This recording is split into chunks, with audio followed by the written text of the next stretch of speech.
हाय friends, अस्सलाम वालेकुम। I am Asghar Ali and you are watching Technical Bajwa. दोस्तों, एक न्यू अनबॉक्सिंग के साथ आ गए हैं। यहां पर हम अनबॉक्स करेंगे पोको M3 को। दोस्तों, कहा जा रहा है कि ये फोन इस प्राइस में बजट किंग है। 26,000 रुपीज में लॉन्च किया गया। 4 GB RAM, 64 GB internal storage and 28,000 की प्राइस में 4 GB रैम 128 GB वाला वेरिएंट आता है। हमारे पास 64 GB वाला है। तो देखते हैं ये फोन वाकई एक बजट किंग है या नहीं। ऑनेस्ट ओपिनियन आपको देंगे, तो वीडियो को कंप्लीटली देखिएगा। अगर चैनल नहीं सब्सक्राइब किया, किस बात की देर है, सब्सक्राइब कर दीजिए। बेल आइकन को लाजमी क्लिक करें ताकि लेटेस्ट वीडियोस की नोटिफिकेशंस जल्दी से मिलती रहेंगी। न्यू फोन के साथ करते हैं स्टार्ट।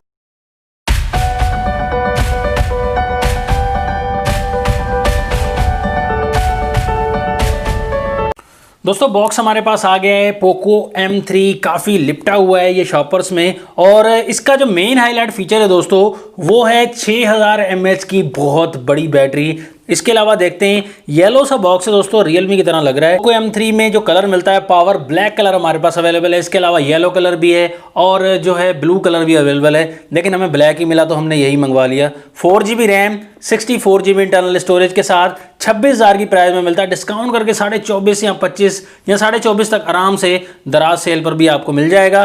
तो यहाँ पर 4 GB 128 GB वाला वेरिएंट 28,000 रुपीज में, वो भी डिस्काउंट करके आपको कम मिल जाएगा। इस बॉक्स को हम ओपन करते हैं टाइम को वेस्ट किए बिना। तो जैसे ही बॉक्स को ओपन किया, यहां पर सबसे पहले ये छोटा सा फोल्डर है। फोल्डर में आपको सिम एडेप्टर टूल मिल जाता है और ये यूजर मैनुअल्स हैं जो कि यकीनन कोई भी नहीं पढ़ता। उसके बाद ये काफी अच्छी क्वालिटी का प्रोटेक्टिव केस आपको मिलता है, बैक कवर।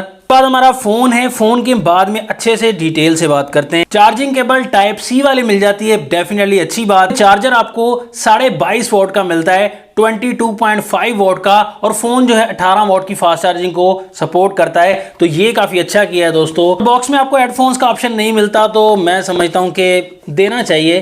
कंपनीज काफी कंजूसी करती हैं हेडफोन के मामले में। बॉक्स को जल्दी से समेट कर आते हैं अपने फोन की तरफ। तो जैसे हम फोन की तरफ आए, रैपर को रिमूव किया। डिजाइन दोस्तों कमाल का है। फोटोज में देखा था, मुझे काफी पसंद आया था, लेकिन हाथ में जो फील है इस डिजाइन की, क्या बात है दोस्तों, कमाल का है दोस्तों। बैक साइड से डिजाइन आपको लेदर टाइप मिलेगा, बिल्कुल मेड सा डिजाइन है, कोई शाइनिंग नहीं दी गई। इस डिजाइन का सबसे बड़ा फायदा कि फिंगरप्रिंट जल्दी से नजर नहीं आने वाले। ये पॉलीकार्बोनेट है दोस्तों बैक साइड से। इसमें ब्लू कलर और येलो कलर और भी ज्यादा आपको अच्छा लगेगा, लेकिन ब्लैक कलर मुझे भी काफी पसंद है, इसमें काफी अच्छा लग रहा है। कैमराज का डिजाइन, ट्रिपल कैमरा का सेटअप काफी डेफिनेटली अलग सा डिजाइन है, यूनिक सा डिजाइन लग रहा है। फोन में मेन कैमरा 48 मेगापिक्सल का दिया गया है, 1.8 अपर्चर। सेकंड कैमरा इस फोन में 2 मेगापिक्सल का मैक्रो। थर्ड कैमरा इस फोन में 2 मेगापिक्सल का डेप्थ सेंसर के लिए। एलईडी फ्लैशलाइट इस फोन में मिलती है और यहीं कहीं आपको 6000 mAh की बड़ी बैटरी नहीं बल्कि बैटरा मिल जाता है, बहुत ही बड़ा, जो कि आपको काफी अच्छा टाइम प्रोवाइड करेगा। जो कि हम बैटरी ड्रेन टेस्ट भी करेंगे, सही से पता चल जाएगा।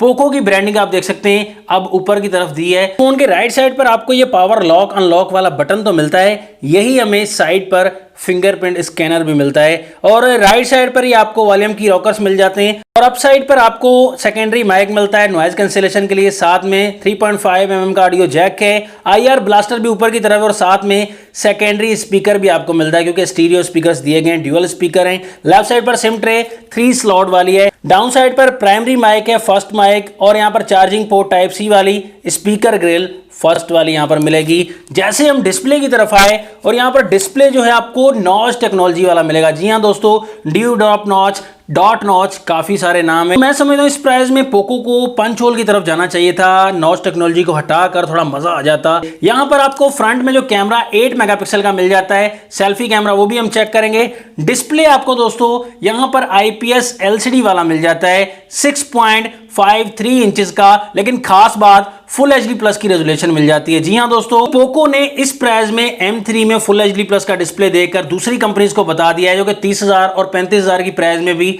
फुल HD प्लस का डिस्प्ले नहीं देती बल्कि HD प्लस का डिस्प्ले देती है। ये फोन उनके लिए बिल्कुल एक अच्छा जवाब है। 95 PPI की डेंसिटी मिलती है, कॉर्निंग गोरिल्ला ग्लास 3 की प्रोटेक्शन है।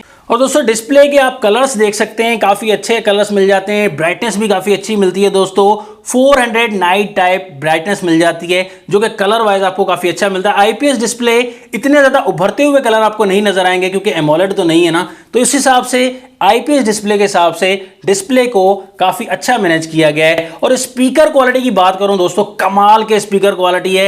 यहां पर लाउड काफी साउंड मिलता है और जो है क्वालिटी वाइज मैं समझता हूं बहुत ही बेहतरीन है। यहां पर आपको साइड पर फिंगरप्रिंट मिलता है जो कि काफी फास्ट है, काफी ज्यादा फास्ट है। फेस आईडी का वर्क देख सकते हैं, यह भी काफी फास्ट वर्क कर रहा है दोस्तों। फेस आईडी भी काफी ज्यादा क्विक है इस फोन की। ठीक है, फोन में सॉफ्टवेयर हमें एंड्रॉइड 10 मिलता है और ऑपरेटिंग सिस्टम आपको MIUI 12.0.1 वर्जन मिलता है। तो अपडेट आती रहती है Xiaomi में, ये काफी अच्छी बात है, बेहतरीन है दोस्तों अपडेट के मामले में। यहां पर आपको ऑप्शंस काफी देखने को मिल जाते हैं, स्क्रीन रिकॉर्डिंग, डार्क मोड, आई प्रोटेक्शन, बहुत से ऑप्शंस ऐड कर दिए गए।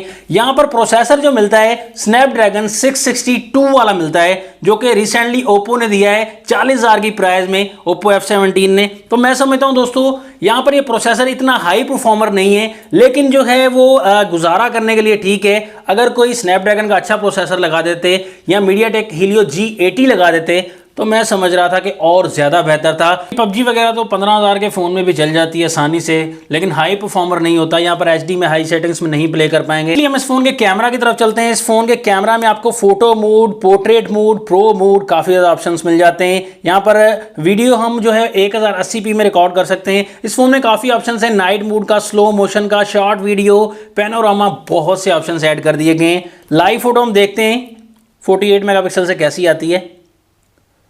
दोस्तों रिजल्ट तो मुझे काफी इंप्रेसिव लग रहा है। यहां पर सैंपल्स हमने लिए इस फोन के फ्रंट एंड बैक कैमरा से।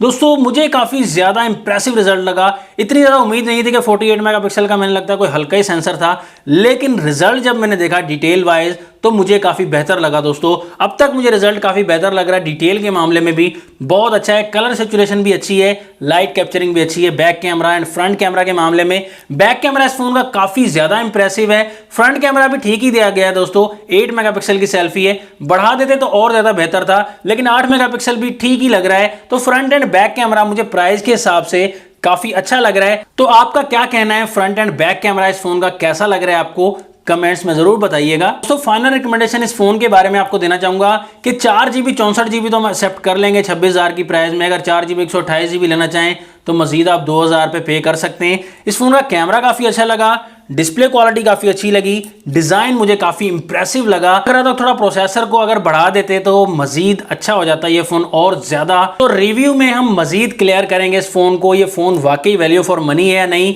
तो आपको ये फोन कैसा लगा, इस फोन में क्या अच्छा लगा और क्या नहीं अच्छा लगा, कमेंट सेक्शन में जरूर बताइएगा। नेक्स्ट वीडियो के लिए चाहता हूं मैं आपसे इजाजत। अल्लाह हाफिज, पाकिस्तान जिंदाबाद।